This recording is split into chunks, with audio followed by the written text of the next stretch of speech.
So, hindi pa huli ang lahat, hindi pa tapos. Pero, ang reality, kailangan mo nang gumising.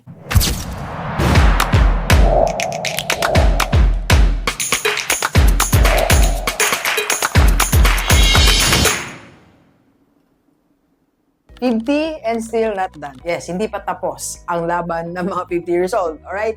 Hindi pa tapos ang laban sa lahat ng mga 50 years old. Kaya sa mga 50 years old na nalulungkot, nalulumbay, nawawalan na ng pag-asa, tinutukan na yung mga pangarap, tinuldukan na yung mga mararating sa buhay, inano na yung sarili, ikinulong na sa isang lugar o sa isang situation, hindi pa po tapos ang laban ng buhay. 50 and still not done. Okay? So, we have to realize this. Unang-una, hindi pa huli ang lahat. Alright? Not yet late. Maybe nauna sila yung mga klase mo. Maybe naging CEO na, billionaire na, may magandang bahay na, may negosyo, yumaman na.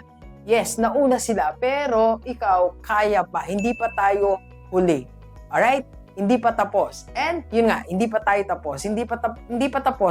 Wala pang tuldok. Hanggat huminga ka, pagising mo, sabi ko nga, pagising mo, pag nakita mo yung ceiling, may chance pa. Okay? Hindi pa tapos. Oh, pwede pa. Meron pang liwanag.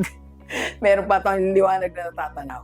Alright? So, hindi pa huli ang lahat, hindi pa tapos. Pero, ang reality, kailangan mo nang gumising. Yes, hindi pa tapos, pero kailangan mong magising. Kasi, pag na-realize mo na, okay, hindi pa naman pala huli ang lahat. Okay, hindi pa tapos ang laban. So what? Pag ituloy-tuloy mo rin ang ginagawa mo after realizing these two, baliwala din realization natin. Okay? So, kailangan magising na tayo. 50 and still not done, pero kailangan natin gumising. So, anong gagawin natin at age 50?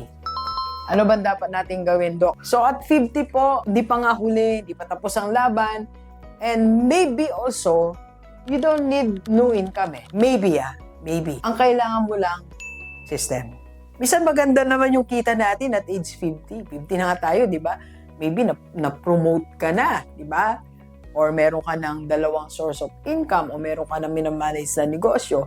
So, in other words, hindi mo na problema yung income eh. Maybe ang sistema ang problema. Kaya sa lahat ng mga 50 years old, bago tayo mangarap ng bagong income or additional source of income, ayusin muna natin sistema natin with the existing money that we have. So, paano yun, Doc? Ito, gawin natin yung rule of 60%. So, sa lahat ng income natin, 60% lang lahat ng expenses natin. Okay, 60 lang talaga. Kahit anong mangyari, 60 lang.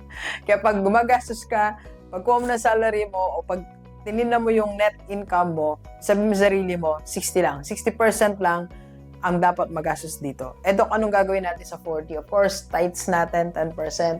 And ito yung sinatawag nating profit first. O yung itinatabi mo na agad yung 10%.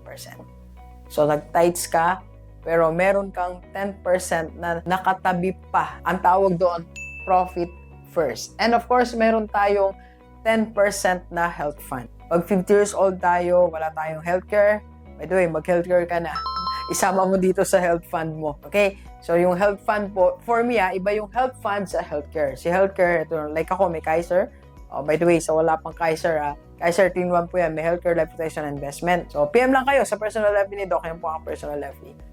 So, while paying sa Kaiser, dapat meron tayo itinatabi na health fund natin. Kasi hindi natin alam kung anong magiging sakit natin. Hindi natin pinaghandaan pero realistic lang tayo. And of course, at age 50, 60, pag nagkasakit tayo, dapat naman nasa komportableng lugar tayo. Yung kaya tayong asikasuhin, kaya natin magbayad ng atensyon. Yun lang kasi, napansin mo ba sa buhay, ang atensyon, binabayaran. Yung proper care, binabayaran po yan. Hindi po yan basta-basta binibigay. Kaya kung wala kang pambayad, no care. Hindi naman. Pag wala kang pambayad, simpleng care lang. So, kung gusto mo talaga ng care na care, dapat may nakatabi tayo. So, aside from healthcare, like yung Kaiser, dapat meron tayong health fund. 10%. And yung 10%, no, anong gagawin natin? Free yan. Kung anong gusto mong gawin, kung meron kang gustong experiment, or gustong i-launch, venture, may gustong bilhin or whatever, 10% para sa free yan.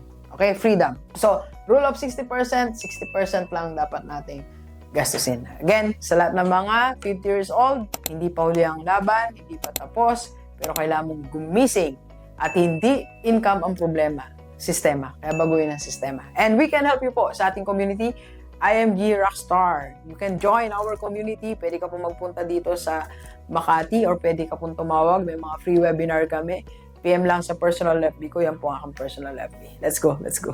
Kape po.